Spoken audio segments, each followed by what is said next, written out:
Muhamed El-Erian, he's back on CNBC, and this time he's doubling down on his bearish thesis, claiming that the market is undergoing significant changes that could boil over into a massive recession. By now, everyone is aware of just how serious this situation is. The S&P 500 is down about 10%, while the NASDAQ has collapsed around 15%. Other popular individual stocks are taking beatings much worse than what is perceived by the indexes. Peleton, as an example, is down around 25% in 2022 and around 85% from its December 2020 peak. For a long time before this 2022 dip, the Federal Reserve has served as an umbrella for investors. With every dip, Jerome Powell and other Fed presidents before him would save the day. Since about 2009, the stock market rarely entered a significant drawdown, and when it did, quick announcements from the government would always bring the market back to life. This extended 13-year period of massive gains gave investors the confidence that the Fed always had their back. Even during March of 2020, when it looked like the entire world was going to stop, the Fed made sure that at the very least the stock market wouldn't. This gave rise to the phrase, "stocks only go up,"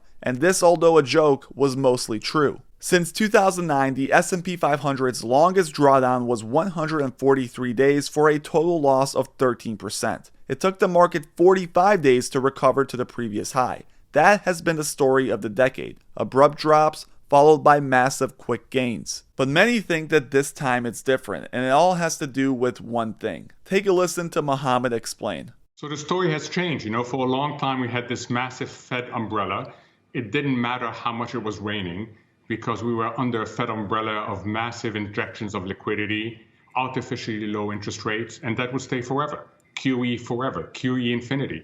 Now it's raining a lot harder, not just economically, but geopolitically as well. And we are doubting the umbrella, rightly so, because that umbrella has been abused for such a long time. So I understand this nervousness, and it's not going to go away because inflation is a problem and the Fed is going to have to react. So there you have Muhamed essentially repeating the narrative that people like Peter Schiff have stated for many months. The Fed has run out of ammo. You see, before, the Federal Reserve used tools like QE and 0% interest to boost the markets. But following an unprecedented 2020, where government figures abused these tools, printing trillions and trillions of dollars, the situation has changed. Now, as a result of those decisions, we have massive inflation. The reading last time was 7%, and next month it's expected to grow even further.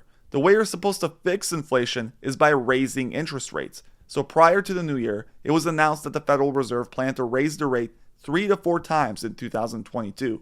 But this decision has decimated the markets. If you were unaware, interest rates serve as gravity in stock markets. Raise them and more than likely you see a crash in prices. Now we have a situation with the Federal Reserve where they don't really have many options. Right now, everyone is experiencing high inflation and a crashing market. Interest rates are already at 0%, and printing more money would only make the inflation problem worse. So the Feds are stuck. They have a hard decision to make. Raise the rate and ruin the economy, but fix inflation. Do nothing and print more money and inflation spirals out of control. It's a tough spot that nobody can figure out, and today Jerome Powell makes his first statements following the massive drawdown. All eyes will be on this meeting. There are varying opinions. Some say that the Fed doesn't care about the markets, while others believe Powell would rather inflate the dollar than ruin the economy. Take a listen to Muhamed's thoughts on the future decision.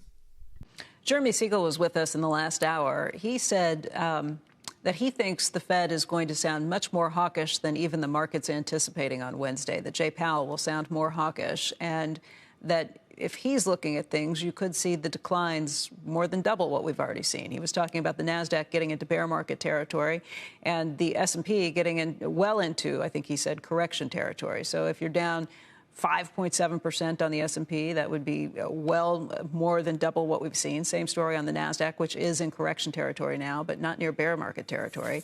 Does that sound right to you? So it sounds significant because it comes from Jeremy. What sounds right to me is that the marketplace doesn't quite know where the Fed is and where the Fed is going. If you look at analysts, I have never seen such massive dispersion in what analysts are saying, not only about what the Fed is going to do, but what the Fed should do. So the Federal Reserve has lost control of the inflation narrative, understandably so, because it mischaracterized inflation as transitory for so long. it has to regain it. And then the question is, how do you regain it? In my view, they need to be bold. They need to tell the market, we understand that we have an inflation problem and we're acting. But most people don't think the Fed is going to do that. People think the Fed is going to be very gradual. And that's why you get this incredible range of expectations that actually undermines the market and undermines the economy.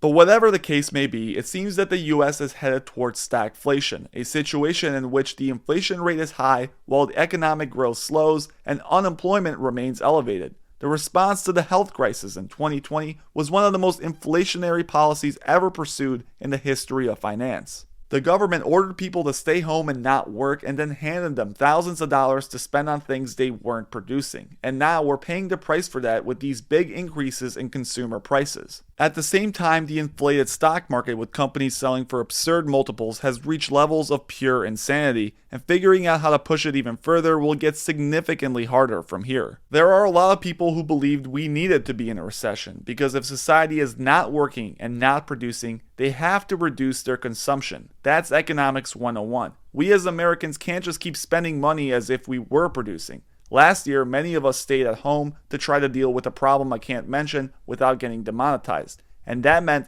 that people had less to spend. But the government didn't like that. The state wanted people to stay home but to continue to spend money as if they still went to work, and that was the issue. Now we're paying for those actions. And unlike in the past, we can't just cut rates and manipulate the markets. You have to remember, back in 2001 when the dot-com bubble burst, Alan Greenspan started cutting rates and the lowest he got was 1%. In today's world, just mentioning that we're going to try to get to 1% has ruined the stock market. America borrowed so much money that if rates rise to fight inflation, the whole economy collapses and we have a crisis worse than 2008. So because of that reality, inflation is likely here to stay, and you'll hear more about it after Powell's announcement this afternoon. Thank you guys for watching. As always, please make sure you hit that like and subscribe button if you enjoyed, and don't forget to follow me on Twitter using the link in the description below.